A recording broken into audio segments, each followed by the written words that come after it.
இந்நிலையில் நம்மிடையே இணைப்பில் இருக்கிறார் மூத்த பத்திரிகையாளர் திரு கோலாகல ஸ்ரீனிவாஸ். அவரிடம் பேசலாம். வணக்கம் சார்.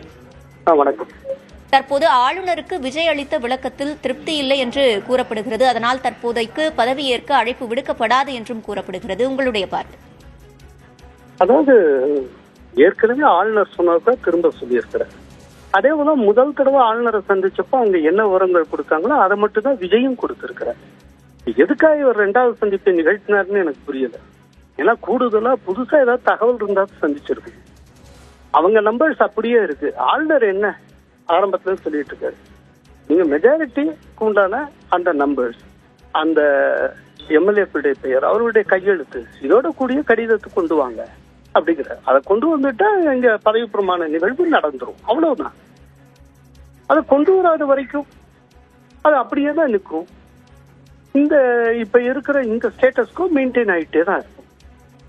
ஏன்னா இவர் ஒரு ஆப்ஷனை ஆரம்பத்திலேயே ரூல்ட் அவுட் பண்ணிட்டார். அது என்னன்னா, முதல்ல பதவியேற்க சொல்லிட்டு அதுக்கப்புறம் ஃப்ளோர்ல வச்சு நீங்க டெஸ்ட் பண்ணுங்க, ட்ரஸ்ட் ஓட்டு இது பண்ணி அப்ப நிரூபிங்க, உங்களுக்கு 2 வாரம் டைம் தரேன் அப்படின்னு சொல்லக்கூடிய ஆப்ஷனை இந்த ஆளுநர் விரும்புது.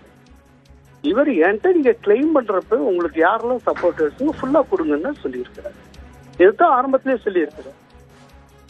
இல்ல, பலரும் தெரிவிக்கிறது என்னன்னா, இவங்களை பதவியேற்க அனுமதித்து விட்டு அதற்கு பிறகு அவர்களை நான் ஏற்கனவே கொஞ்ச நேரத்துக்கு முன்னால பேசினப்போ சொல்லியிருக்கேன்.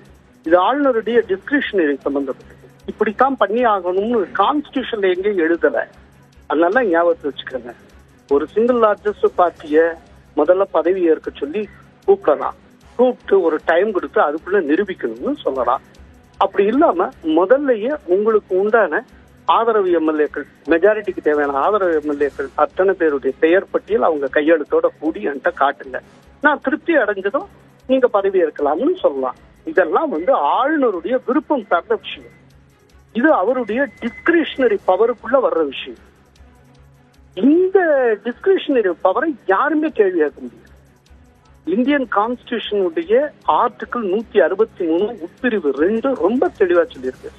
அவருடைய டிஸ்கிரிஷனரி ஷால் பி ஃபைனல் அப்படின்னு சொல்லி அதை யாருமே கேள்வி கேட்க. இவர் என்ன நினைக்கிறாருன்னா, இப்போ முதல்ல பதவி ஏற்க விட்டு அதுக்கப்புறம் இந்த அவகாசம் கொடுத்து பண்ணா அதுக்கு இடையில குதிரை பேரம் அதிகமாகும். இது வேற ஒரு லெவலுக்கு கொண்டு போய் விட்டுரும். இந்த குதிரை பேரம் இதெல்லாம் இருக்கக்கூடாதுன்னு இந்த ஆளுநர் விரும்புகிறார். அதனாலதான் முதல்ல சொல்லிடுறா. இப்ப கையில நம்பர்ஸே எல்லாமே திரும்ப 2வது தடவை எதுக்கு போனாங்கன்னு எனக்கு ஒன்றும் புரியல. லாஜிக்கே இல்லாம இருக்கு. இல்ல, ஆளுநர் அழைப்பின் பேரில் தான் விஜய் சென்று அவரை சந்தித்திருக்கிறார்.